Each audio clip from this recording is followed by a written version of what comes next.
Good day, everyone. This is Wally with another wild hack. We're literally gonna wild hack a pronghorn into pieces. My son's first big game animal.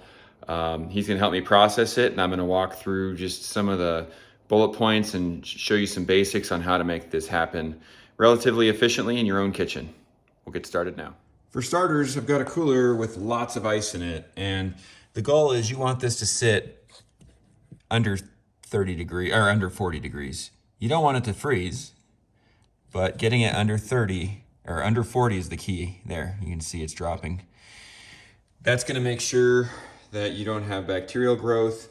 And by the way, you need to hang this meat before you put it in the cooler, or the cooler will just trap the heat. A lot of people complain about pronghorn or other animals not tasting good, and I think pronghorn's one of the biggest culprits because people shoot them in warm weather and think, oh no, I have to get this in the cooler right away, so they throw it in the cooler on ice and they close the lid, and that actually traps the heat in there. What's worse is a lot of the times there's loose ice and then it sits in a bath of water, and then anything that's on the outside of that meat gets into the inside and just makes it taste horrible.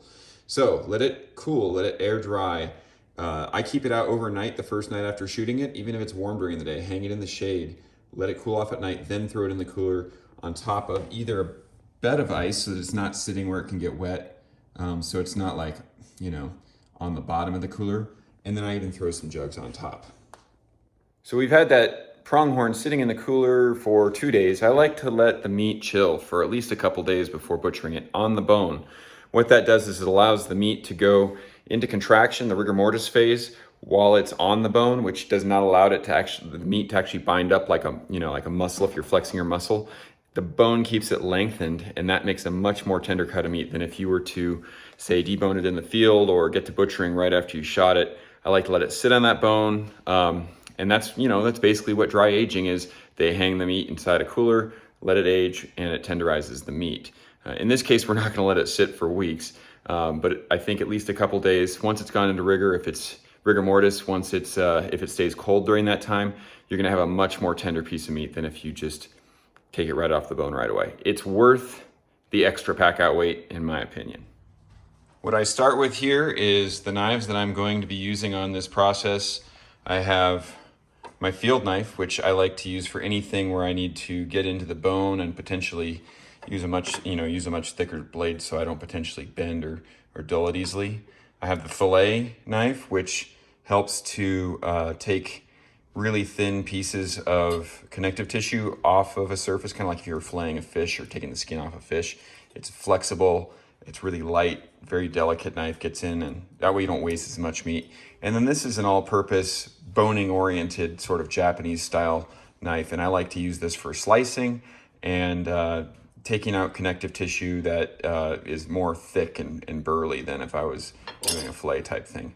The first thing I do is sharpen them. These are already pretty sharp, but before I ever start any process, I polish them too. This will take a knife that can, you know, kind of pop hairs to, you could shave your whole face with it.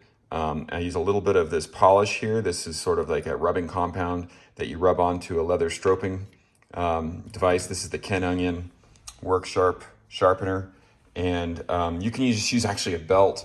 You just have to do it by hand, but we're gonna turn this on, and this is gonna rotate this way, so you wanna polish away from the knife, and that will fold. If there's any burr on there, it's gonna fold that burr back and forth until the burr comes off, and it's gonna put a nice smooth texture on that blade. It makes these knives cut so much easier, which is not only safer because you're less likely to use excessive force while cutting, it's gonna cut straight through it, but also if you do cut yourself, which is bound to happen, the cuts tend to not really hurt, and if you clean them and tape them real quick, they tend to heal much faster if it's been cut with a really sharp blade.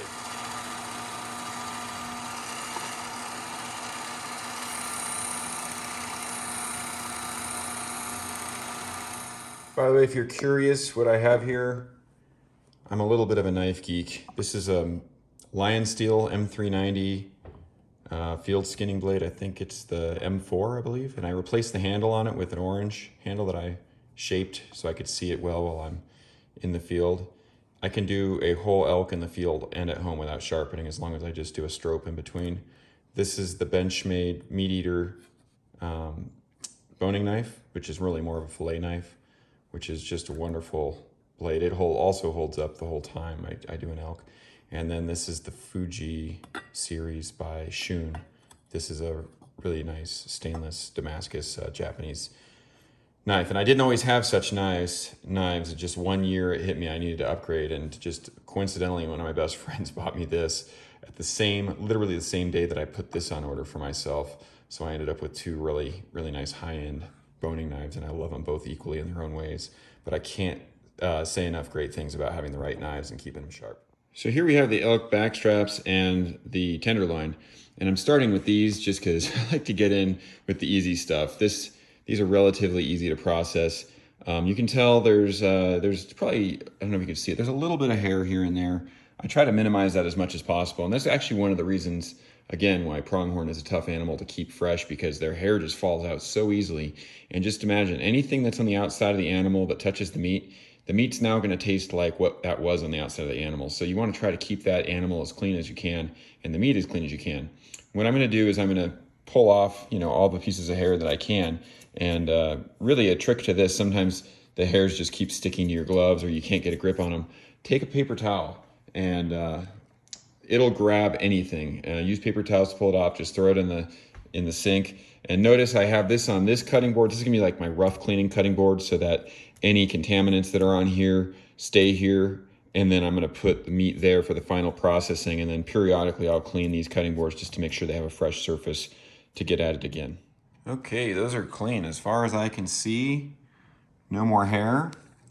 I forgot to mention, in the field, we take these off and put them in a separate bag. I like to keep meat separated in the field for a couple reasons. We call this the gold, my son and I, and you don't want the gold touching something that might have been contaminated or where you had a contusion from a bruise or a gunshot. That keeps this is like the best stuff in there. So it's very easy. I learned the hard way. You can ruin an entire animal. I packed a liver out one time, and I didn't mind it because I like liver, but my family was pretty disappointed when the blood from the liver sort of leaked on all the other game bags, and then everything had a livery kind of flavor. So just keep that in mind in the field. If you have meat you're taking that's questionable, keep it separated. I even bring extra plastic bags to put those game bags in before I hang them if I'm packing it out. I don't want that stuff touching any of the gold or any of the other stuff that might be considered silver or otherwise. So this is what I mean by a sharp knife right here. Watch. Look at that. You could shave your face with that. That's how sharp you want it. Okay. So with the back straps, these are super easy. What I do is I typically cut just the very tip off because I don't want that tip to get freezer burned. And I'm gonna save some of these choice pieces off to the side, and I'll use those probably in some sort of stir fry. I actually keep this skin on here on the back strap because that gives it a little bit extra protection in the freezer, and I don't want to have issues with freezer burn. It gives a little bit extra protection. I'm also keeping all the pieces that I'm not going to eat at all. I put them in this, whatever, some sort of vestibule, and I grind those and give them to my friends with dogs, and they love it. So just a nice way to make sure you use the whole animal. So we're going to cut the other tip off here, just a little tiny piece. Sometimes I'll just cook these up for lunch the same day. And then with this piece, I kind of look at like, if it's just two of us eating, how much am I going to eat? Because that's how much I like to pack. And if there's more of us, I can just do multiple packs. So I'm going to cut about that wide and try to get 4 out of this one back strap. Now this is a small animal, but man, this is going to be a yummy one. I'll tell you what. So there we go. I got 4 of these. I'm going to put them in this bag, and they're going to go back in the cooler. I'll do the rest of those, and then once I have everything butchered, I'm going to come back and seal it all and package it for freezing.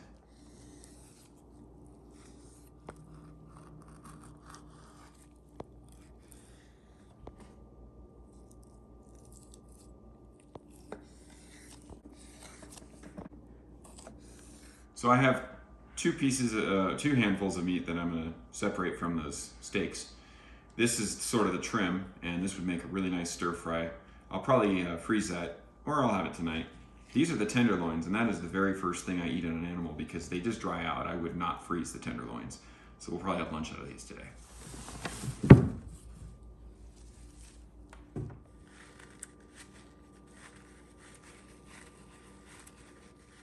Okay, so I've pretty much taken most of the hair off. There's some areas that there was a little bit of, you can see here, like there's some small hairs. So you can actually just kind of pull up on the tissue like this and just cut that whole section off like that. And that makes good clean work of things. I'm gonna do a little bit more of this throughout this animal's leg. This is the rear quarter. And then we're going to separate the joint with my tougher knife. And then I'm gonna separate the sections of meat. So like that line right there is connective tissue, and we'll get to that in just a minute.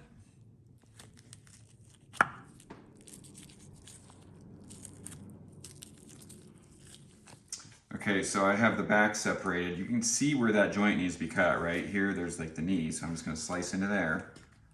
And I like to just move it around, and that kind of guides you where to cut it. So I'm cutting it sort of like along the edge of this hinge right here. You can kind of see it.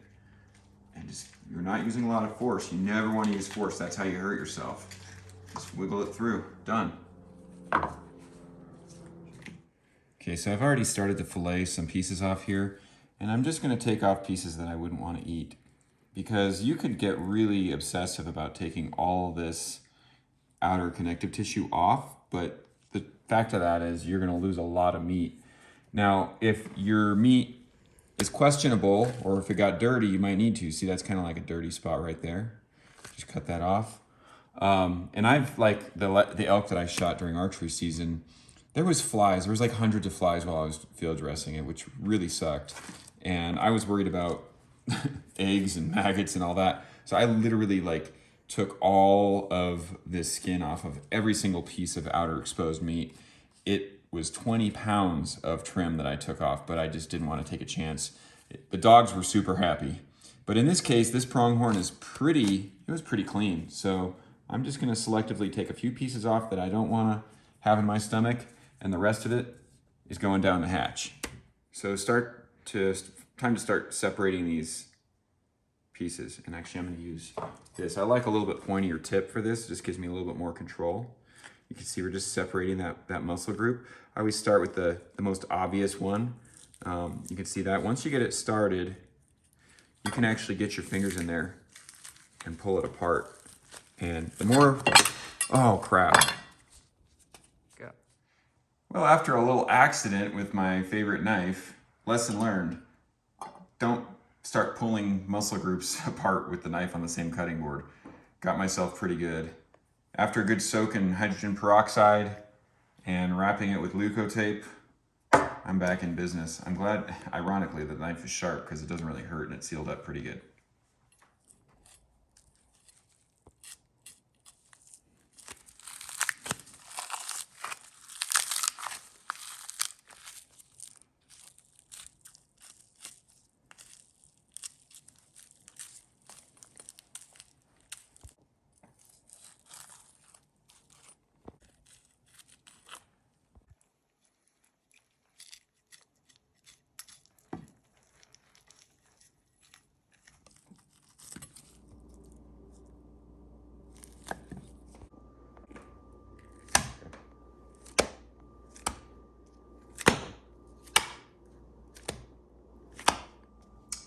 Okay, so that's basically the whole rear hind quarter, one of them.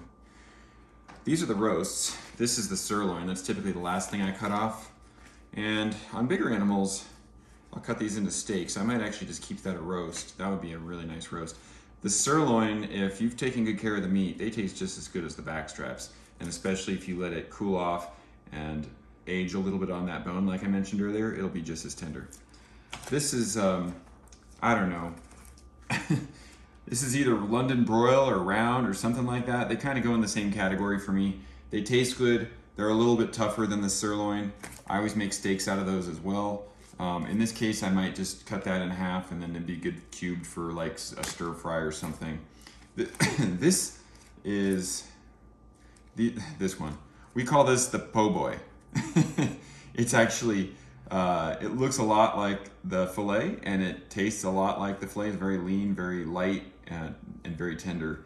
I've actually seen in the stores faux filet, and I thought I coined that term until I saw it, and actually I've seen beef packaged that way. but now we call it the po' boy since faux fillet was taken. And then of course we have some leftover pieces, and these will just go into the ground meat trim pile.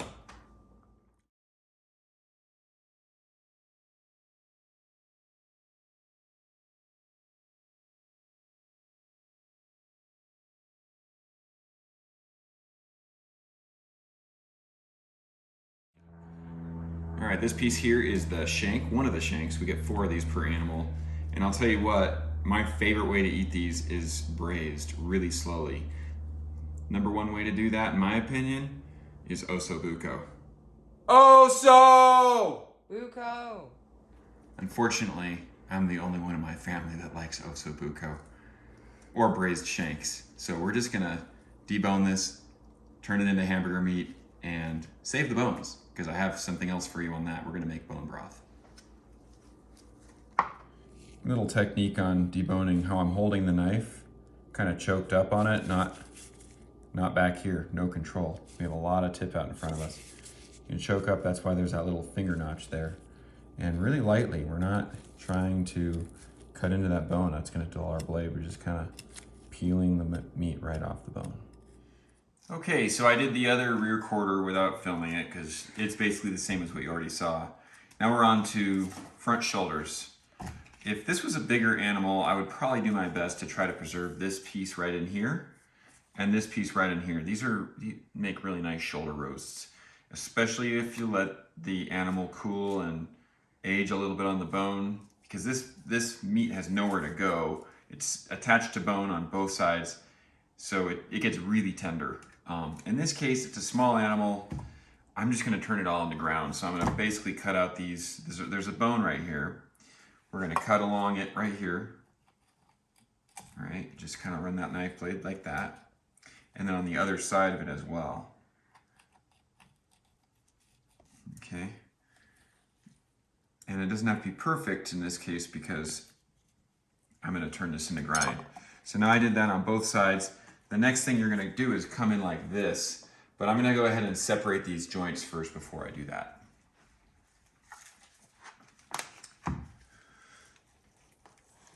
Let's see. I've gone ahead and cut this part of the joint, or part of the meat down to the joint there, and then you can see there's this round piece here. So I like to get my knife tip in there and just kind of cut around it on both sides, just a little bit. That's going to help separate it when time comes. We'll flip it over into the other side. You can kind of feel it in there. Like that. And then take this over to the edge. This shoulder is actually the hardest part to separate, this shoulder piece. Kind of go in there and kind of twist it up. And then notice I'm always cutting away from me, right? Especially with these shoulder joints or any of the joints, because they are the ones that you got to put more pressure into. You do not want this knife like coming loose while you're putting pressure on a joint. Jeez. Oh, we're already there. I'm overkilling it. Let's go like this. Done. Okay, here we are. Last joint here. Just kind of working away at it, remember? Just wiggle. You can actually use the knife or the bone to wiggle the knife through. Not too much pressure. You're not trying to cut the bone. You're just trying to cut that cartilage that's kind of keeping it together. There we go. Okay, so I'm going to get this off. Even though I'm just going to turn it into grind, I want to show you how I would do it to get the piece off for a roast. Or if you were going to, if it was really big, you could make cross-cut steaks out of it. Just kind of get that blade in there and roll it forward.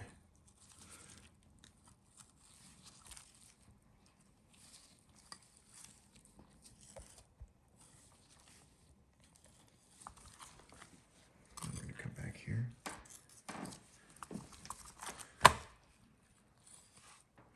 I might actually save that as a steak. We'll see. Not all this, of course, but let's see. Get this out of the way. I'm going to show you the piece that I'm talking about. This right here, that is your flat iron steak that you've ever had at a restaurant. There's this piece that runs through the middle, This is probably why I'm just gonna grind it, because that piece is gonna basically make it half as thick. But on an elk, oh, it makes such a good steak. So that's a pretty thick tendon in there. I'm just gonna show you how to fillet that out, right? And this is why I like the flexible kind of round tip for that. Just kind of scraping it off. Look at that. And I'm so obsessive, I'm gonna get as much of that out of there as I can. There we go. Dog food, human food.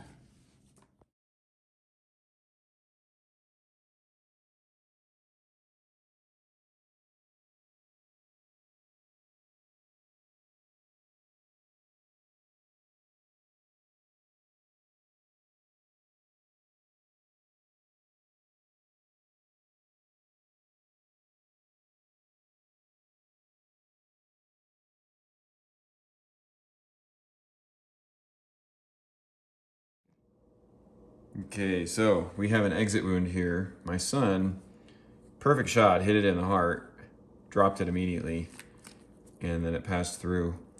Not bad, considering a hit bone here.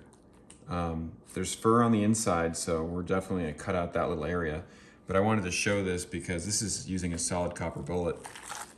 I love solid copper bullets. There's gonna be some contusion here that I'm gonna cut out, but we're gonna lose maybe 2 ounces of meat, whereas if this was lead, that thing could have exploded on the exit of the rib cage, and all of this could be completely just destroyed. So, Barnes TTSX for the win. All right, I've seen a lot of cool videos on how to do your own DIY Euro mounts, and in the past, I've been so lazy that I just bury them in the ground for a year, but they don't come out very white. And most of these videos already make things pretty simple. I shouldn't say self-explanatory, but they simplify it. Although today we're gonna do a little bit of a hack on that. Being that I have a really large pressure cooker, I was thinking, you know, instead of slow cooking those things in soap for 24 hours or whatever it takes to make that skin fall off, let's just pressure cook it, because this thing, it cooks when I do stews and bone broths and things like that. It's about, I don't know, 4 or 5 times faster than just boiling. And now you can't do this with a big deer if you got big antlers, but we have a very small pronghorn here. So, you know, my son shot this, it was his very first, and we want to preserve the memory and have a little souvenir from the trip, and we don't want to spend $200 right now. So we're just gonna go ahead and drop it in. As long as it fits, it should work. And I'm just gonna fill up water until it's basically right below the antlers. I'm not putting any soap in here. I don't expect the antlers to get discolored. I really hope I don't destroy this thing. But for the sake of science, we're gonna give it a go and see what happens. Put the cooling rack over the horns, and that's kind of holding it in place so it doesn't tip over, and we can keep the water at the base of the skull like that as it tips over. But the lid's gonna be on, so it should hold a, you know, worst case scenario like that. I think this will work. Okay, so we got all the grind meat separated and put into a separate pile. We got our steaks put into a separate bag. We'll get to packing those later. And this right here is leftover fat trimmings from beef that I got from my local butcher. Not enough people are taking advantage of this. Every time it's been free, and otherwise they're just gonna throw it out. So you can't, I used to use like pork belly I get at Costco, or you could use bacon, but this is just cheap, and it tastes more like elk than the pork, so, or whatever, elk, pronghorn, it tastes more like what you hunted unless you shot a pig than bacon. And so we're just gonna cut this up into cubes about this size, because some of these are too big to get in the grinder. Run it through there with the coarse grind attachment, so that way we can have bigger chunks, smaller chunks than this, but the coarse grinder attachment is plenty fine to mix in with the rest of the trimmings to make a good grind burger.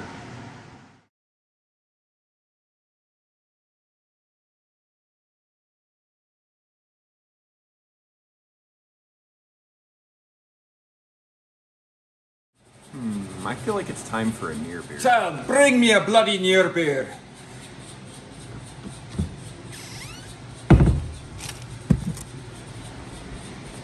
Oh yes, nice and bloody, just how I like it. Now if you're like me, you like your burgers extra fatty, so that's why we're going with a 50-50 blend. I'm just kidding. I got a bunch of fat, and I just figured I'd grind it all now because we're planning on processing a couple elk in a week or two. So we're gonna take about, I don't know, 5% by volume, I guess. We only have about 15 pounds of pronghorn, but let's mix it in and just see how it looks. I think that's probably the money right there. I like them a little greasy because this meat's like so dry otherwise. You don't need to mix fat into this, but for me, wild game is just a little dry for a burger without it. So we're just gonna mix a little bit, not go overkill.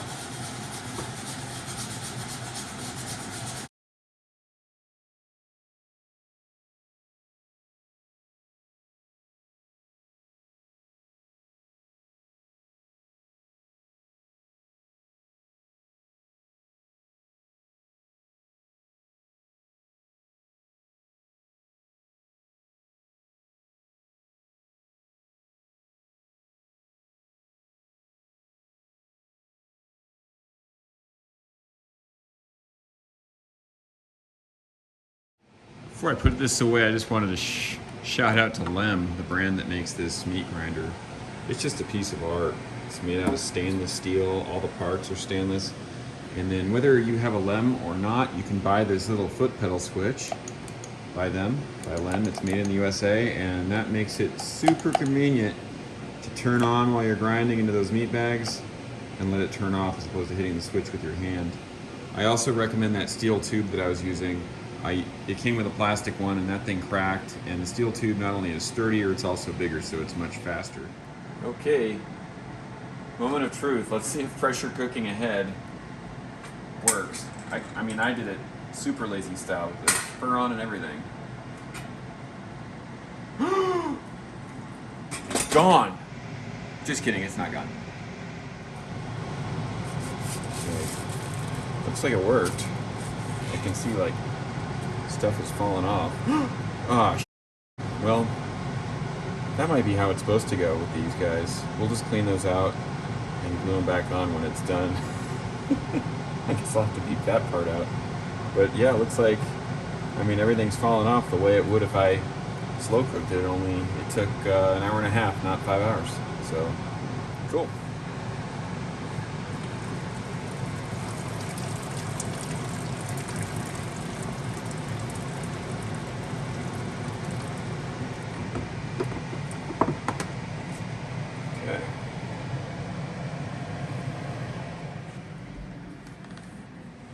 So I'm just gonna let that cool off, and then we'll just pull everything off, and I'll probably throw it back on the stove with the lid off and just boil it with some soap, water, and baking powder for a little bit to get the oils and fats out. Okay, so I just poured cold water on there to cool it off quickly. And let's just drain that. And I think all I'm gonna do is pull out the easy to get stuff right now, and we'll put it back in the stove, or on the stove with the essentials. We don't need bottom jaw. All this stuff feels perfect. It's like coming out kind of easy, but not super easy, which is good because you don't want to overdo it. Whew, it's still hot as hell in there. Wow. Guess we're gonna give it another soak. So it's back in the pot. I put in a few squirts of dish soap and about a half a cup of baking soda. And that should help get this, all the grease dissolved. Hopefully that grain come out easily too. And it turns out it's normal for those sheets to come off. These are the actual horns, those white things you see right there. The black things that go on top are just sort of a cover that they shed every year. Okay, getting ready to do some vacuum sealing. We have our minion here writing Pronghorn and the year, so we know what year it is and we don't let it sit in there too long in the freezer. And we're just gonna do one of those chunks per bag. And I wish I had a chamber sealer, but this is still pretty nice.